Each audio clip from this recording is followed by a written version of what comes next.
Hai guys, Detektif Movie di sini. Kali ini saya akan mengulas alur cerita film trailer Korea 2020 berjudul Search Out. Film ini menceritakan tentang seorang hacker yang melacak seorang pembunuh berantai yang membunuh menggunakan media sosial. Jadi, apa saja metodenya? Apa motif di balik pembunuhan tersebut? Mari kita cari tahu.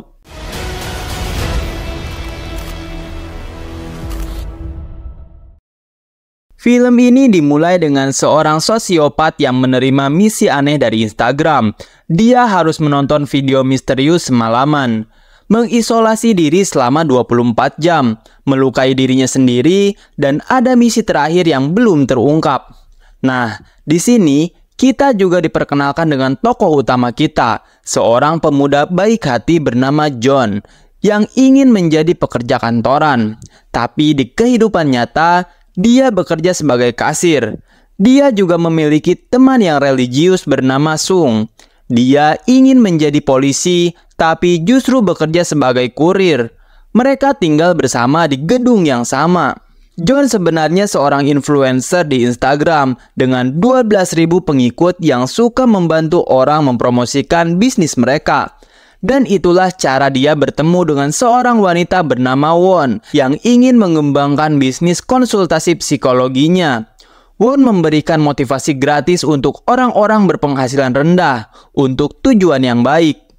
Suatu hari, tetangga John dan Sung menerima pesan aneh dengan foto paus hitam putih dari akun Instagram bernama Eres Higal. Mereka ditanya tentang arti hidup mereka dengan mendapat balasan yang lebih menyedihkan. Ternyata, tetangga mereka juga termasuk dalam 12.000 pengikut John, dan dia ingin bertemu dengan John untuk membicarakan depresinya dan keinginannya menjadi bintang idola di Seoul. Tapi John menolak karena takut tetangga mengetahui bahwa dia sebenarnya adalah pecundang dalam kehidupan nyata. Kehidupan mereka menjadi semakin aneh ketika ada seseorang yang menguntit perumahan mereka dan mengambil foto tetangga. Sung hampir menabrak penguntit tersebut saat pulang, tapi penguntit itu tidak mengatakan apa-apa dan pergi. Keesokan harinya, seorang detektif datang ke gedung mereka dan memberitahu bahwa tetangga mereka telah bunuh diri. Detektif tersebut juga meminta keterangan dari John dan Sung tentang hal itu. Karena merasa bersalah telah menolak tetangganya, John memutuskan untuk menyelidiki lebih lanjut. Suatu hari, John juga dikirimi pesan oleh Eres Kigal dan ditanya tentang arti hidup. Melihat pesan aneh itu, John menghapusnya. Tiba-tiba, akun Instagram Neighbor mengirim pesan kepada John dan meminta untuk menjawab pertanyaan tersebut. Terkejut dengan kejadian itu, Sung menemani John untuk menyelidiki motifnya. Mereka kemudian menemukan halaman Instagram Eres Kigal yang penuh dengan konten gelap dan menyedihkan, termasuk foto paus hitam putih di antara postingan-postingan tersebut. Mereka menghadapi Eres Kigal dan menuduhnya sebagai pembunuh tetangganya. Di tempat lain, ada seorang sosiopat yang terlihat tertarik dengan foto paus yang sering muncul dalam pesan-pesan aneh.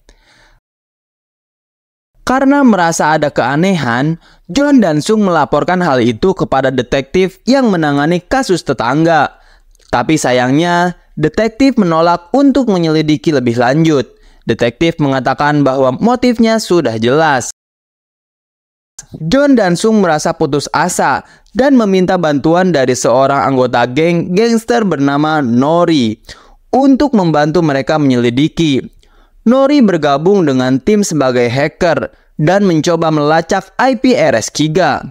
Tapi sayangnya dia gagal. Jadi dia memutuskan untuk melacak orang-orang yang telah mengunjungi akun Eres Kigal. Yang mengejutkan, banyak orang yang telah mengunjungi akun Instagram Eres Kigal ternyata meninggal. John dan Sung mengunjungi keluarga korban, tapi mereka ditolak karena trauma yang mereka alami.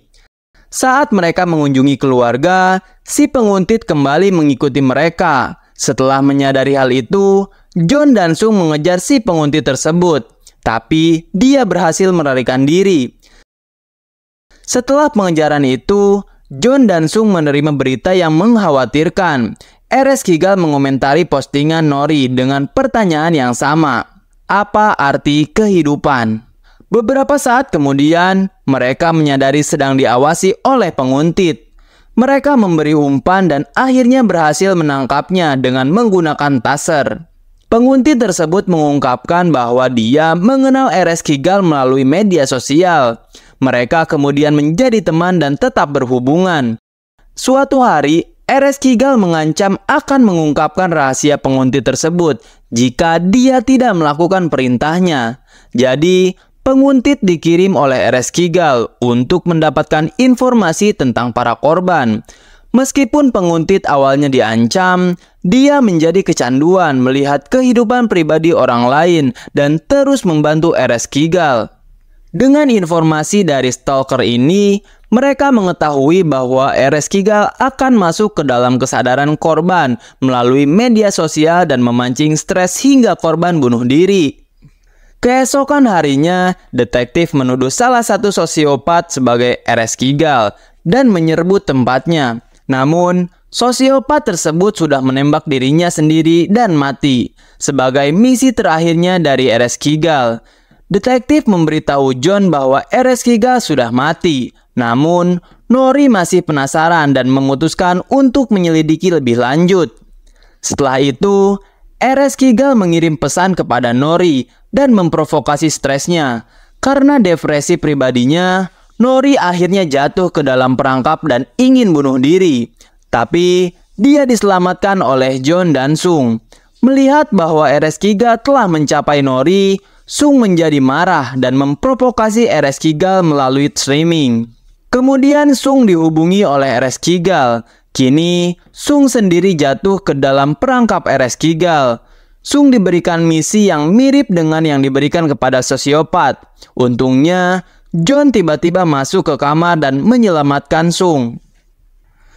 Di rumah sakit, Nori berbicara dengan John tentang alasan dibalik usahanya. Dia juga memberikan informasi tentang RS Kigal kepada John untuk membantu penangkapan pelakunya. John juga meminta bantuan dari teman live streamingnya. Selama aksinya, John diikuti dan dihadang oleh banyak pengikut RS Kigal. Sung datang untuk menyelamatkan John. Namun, detektif muncul di tempat tersebut dan menodong pistol ke kepala John. John diculik dan dibawa ke markas RS Kigal. Setelah menculik John, detektif menuntut RS Kigal untuk memenuhi janjinya agar melepaskan rahasianya. Ternyata, RS Kigal sebenarnya adalah Won, wanita yang sebelumnya menghubungi John. Sosiopat hanyalah salah satu pion dari rencananya. Won meminta sosiopat untuk bunuh diri dan memerintahkan detektif untuk menyerbu tempat tersebut untuk menutupi identitasnya. Won menjelaskan bahwa dia ingin membalas dendam pada John. 3 tahun yang lalu, John mengeluhkan ayam goreng yang berjamur di media sosial. Postingan tersebut menjadi viral dan restoran tersebut mengalami boikot. Perusahaan induk juga diselidiki dan menjadi bangkrut. Pemilik perusahaan tersebut adalah ayah Won yang meninggal setelah kejadian tersebut. Won mencoba membunuh John dengan menggunakan trauma psikologis yang disebabkan oleh pesannya di RS Kigal. Namun, situasi menjadi tidak terkendali dan dia menyakiti banyak orang, terutama orang-orang di sekitar John. Di markas RS Kigal, Won memerintahkan detektif untuk membunuh John. Sementara itu, pengikut Won mencoba membunuh Sung di tempat parkir. Namun, Nori dan anggota geng datang dan menyelamatkan mereka. John mengejar Won ke atap untuk menghadapinya sekali lagi. Won merasa tenang karena dia tahu John tidak memiliki cukup bukti untuk membuktikannya. Namun, John justru merekam pengakuan Won di markas tersebut menggunakan kamera tersembunyi yang disediakan oleh live streamer. Won akhirnya melompat dari gedung dalam upaya bunuh diri. Untungnya, polisi ada di sana dan mencegahnya. Won kemudian didakwa atas pembunuhan tersebut. Di akhir film, John mengubah pendekatannya di media sosial. Dia memposting seluruh cerita tentang ayam goreng berjamur dan pengakuan Won, mengatakan bahwa dia akan menerima dorongan atau kritik apapun. Film berakhir dan John mengajak penonton untuk berlangganan dan memberikan dukungan kepada channel ini. Terima kasih telah menonton dan sampai jumpa di lain waktu. Bye-bye.